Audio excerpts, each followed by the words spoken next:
How many shadowing hours do I need for medical school? As much as we wish we could give you a simple answer to a simple question, unfortunately, it doesn't exist. When it comes to physician shadowing before med school, there is no magic number of hours that will guarantee a successful med school application. There is, however, a range of hours that we strongly recommend based on over 20 years of experience helping applicants get into medical school. In this video, we'll break down all the details about how many physician shadowing hours will make you a competitive applicant, what kinds of shadowing experiences are the most meaningful or impressive, how early you should start shadowing, how to secure your shadowing experiences across various specialties, and how to impress adcoms when you write essays or respond to interview questions about your shadowing experiences. So, how many physician shadowing hours are competitive? Well, that depends on several factors, including how strong the rest of your application is, how selective a given medical school is, and how effectively you can convey what you learned during your shadowing experiences through your essays, AMCAS activities descriptions, and interviews. Here's how to determine how many hours you should be aiming for, based on your own individual circumstances. We strongly recommend a minimum of 100 shadowing hours for any applicant who is serious about their desire to get into their top choice schools.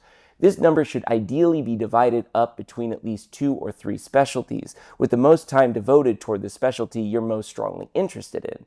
When possible, you should also strive to spend time within different types of care settings, like inpatient, outpatient, and community clinics. However, keep in mind that shadowing hours alone won't keep your application afloat if you don't also have strong transcripts, stats, essays, activities descriptions, and interviews to buoy it. And no matter how great your shadowing experiences were, adcoms will never know if you can't effectively communicate them. So be sure that you spend ample time preparing specific, genuine, memorable anecdotes from your shadowing experiences to share in your essays and interviews. A step down from that, we recommend at least 50 to 75 hours for applicants aiming for less selective programs, including DO programs. If you're opting for the DO path, though, be aware that a significant portion of those hours should be with an osteopathic physician. And finally, if you're really in a time crunch, perhaps you decided late that you want to apply to med school, or illness or other obligations prevented you from being able to devote as much time to shadowing as you should have, 30 hours is the absolute bare minimum. Ultimately, in these cases, we'd often recommend that you consider taking a gap year to refine your application by making more shadowing hours and taking the time to strongly consider your motivations for pursuing a career in medicine.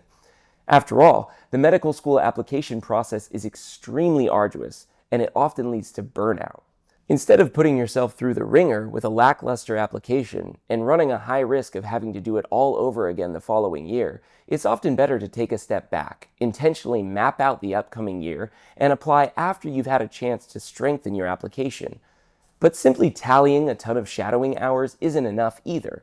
In fact, the quality most often matters more than the mere quantity of the hours. A high number of shadowing hours can help reassure medical school adcoms that you know exactly what you're getting yourself into by pursuing this extremely challenging yet rewarding profession. Still, in order to really convince adcoms that you've made a well-informed decision about your future, you'll need to stick to these criteria. First, be sure to shadow various doctors in different specialties.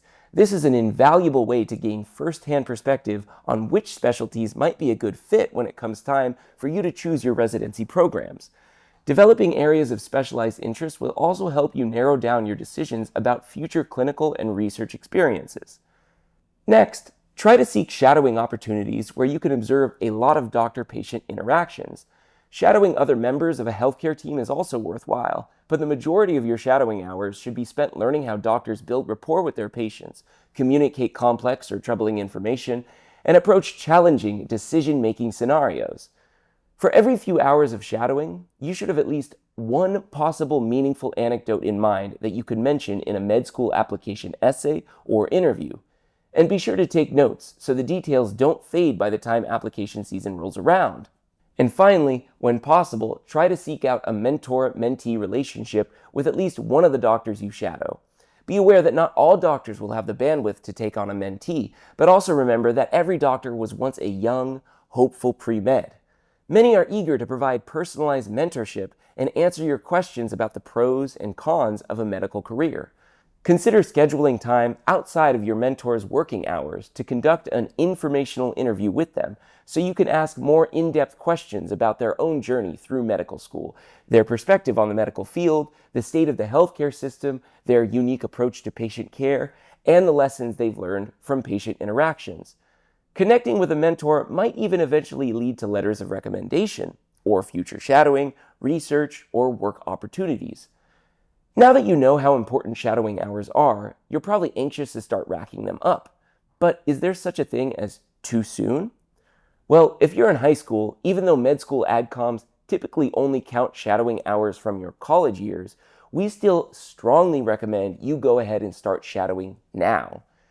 Not only is it a great way to help you better understand why you're interested in medicine in the first place and which specialties you might want to pursue, but it could also open doors to future shadowing opportunities.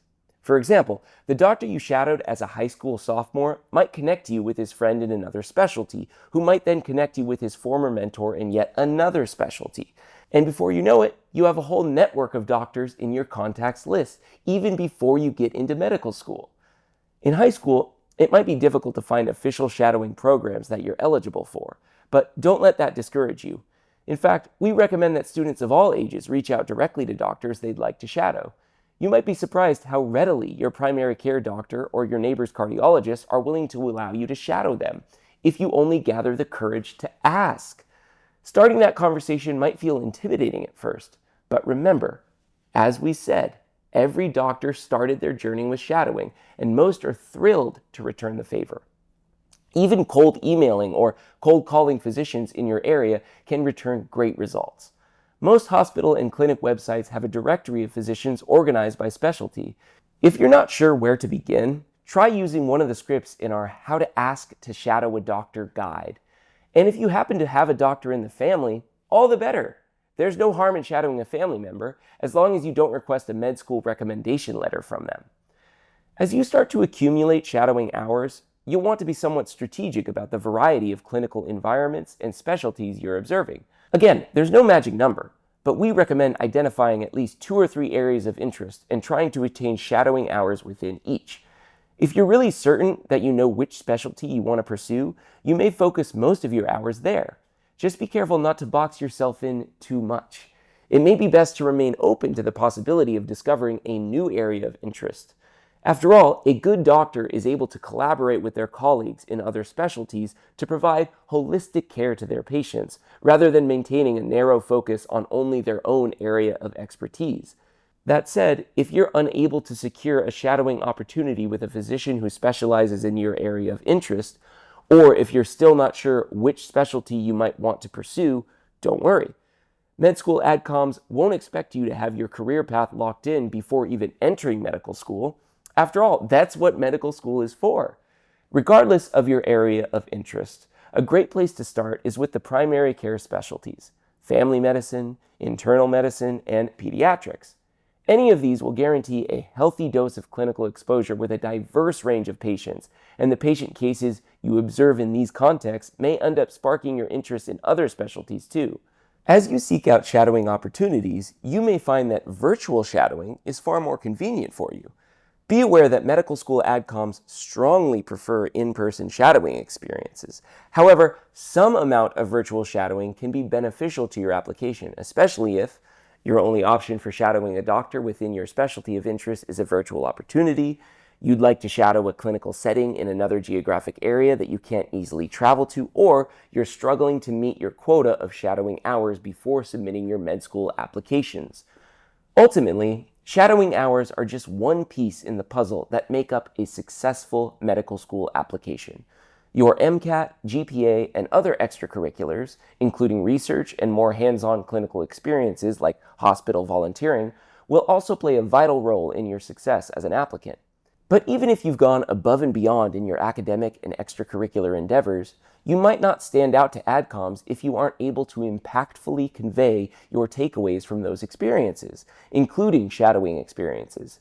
Your essays, AMCAS activities descriptions, and interview responses must include specific examples of your own interactions with patients, observations within clinical settings, and personal motivations for wanting to pursue medicine.